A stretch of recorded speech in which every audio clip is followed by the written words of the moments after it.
Baik, selamat pagi, siang, sore, malam, atau kapanpun saudara-saudara sekalian mengakses video ini. Perkenalkan, nama saya Calvin Marcin Nokianto, mahasiswa dari Universitas Macung, Prodi Sistem Informasi. Dan bagi yang berpikir, kenapa mahasiswa Sistem Informasi malah berbicara mengenai keagamaan, padahal bukan mahasiswa teologi atau semacamnya? Ya, karena kebetulan saja saya beragama.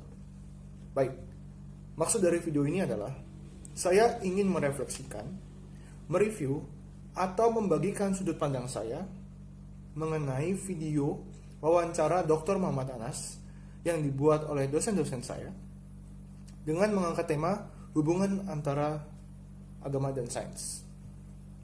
Dan di video itu, Dr. Muhammad Anas mengatakan bahwa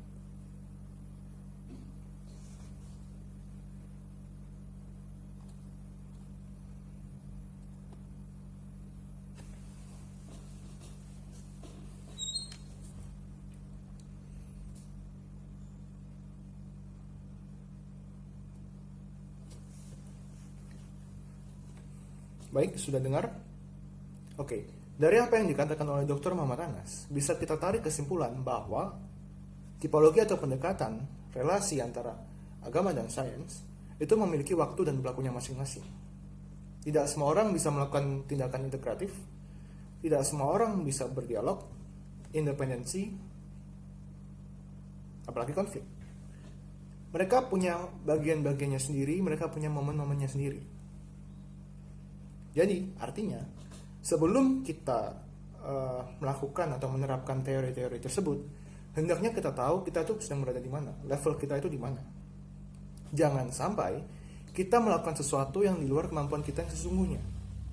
Sederhananya, kalau misalkan nggak bisa beli bensin, jangan beli motor. Gitu. Karena seringkali terjadi di negara kita ini, konflik-konflik itu disebabkan karena ada orang-orang yang menyentuh yang tidak seharusnya mereka sentuh. Ada orang-orang yang mengucapkan kalimat yang tidak seharusnya mereka ucapkan. Ada orang-orang yang melakukan sesuatu yang tidak harusnya mereka lakukan. Dan ketika mereka mengungkapkan sesuatu, mereka mengutarakan statement tanpa memahami teori atau dasar yang kuat, lalu ada orang yang tersinggung, entah kecil atau besar, pasti akan terjadi konflik. Meskipun konfliknya itu bersifat lokal, dalam artian hanya di daerah-daerah tertentu misalnya, tapi konflik tetaplah konflik, dan konflik itu memecah belah. Toleransi akan tumbuh ketika sesuatu hal itu tidak dianggap tabu, sesuatu hal tidak dianggap sensitif untuk diungkit, sesuatu hal dianggap biasa saja untuk dibicarakan dan terjadi di masyarakat. Kalau hal-hal itu sudah biasa, dianggap biasa, toleransi akan tumbuh. Bagi saya, opini saya. Dan untuk mengusahakan hal itu, biasanya dilakukanlah interaksi, komunikasi. Entah secara integratif, entah secara dialog, independensi, atau bahkan harus lewat konflik dulu. Tapi adanya interaksi.